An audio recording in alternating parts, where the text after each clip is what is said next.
پھر اس کے بعد عمل صالح کے لیے کچھ شرطیں ہیں، ایمان ہے، اخلاص ہے، اسی طرح صدق ہے۔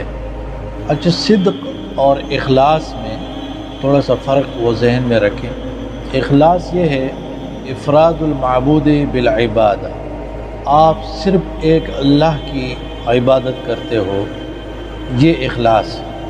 اور اگر آپ عادتوں سے ہٹ کے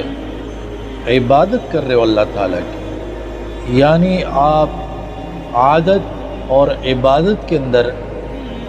تمیز کر رہے ہو اور عادتوں سے اپنی عبادت کو الگ کر رہے ہو، افراد العبادتی عن العادتی،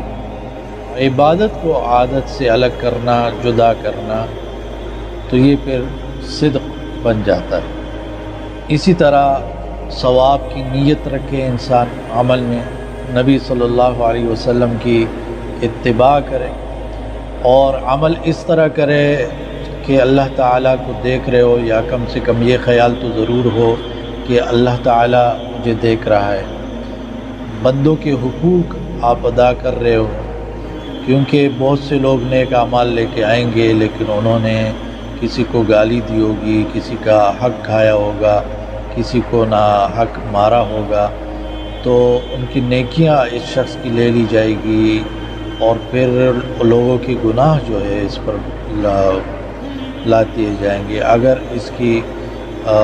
نیکیاں اس حق کے لیے پوری نہ ہو سکے جو لوگوں کے حقوق اس نے مارے ہوئے ہیں۔ تو یہ مختلف شرائط ہے، اللہ کی محبت ہو عبادت میں،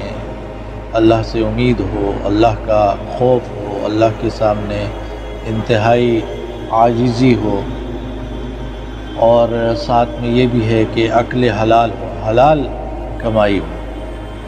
تو یہ ضروری ہے عمل صالح۔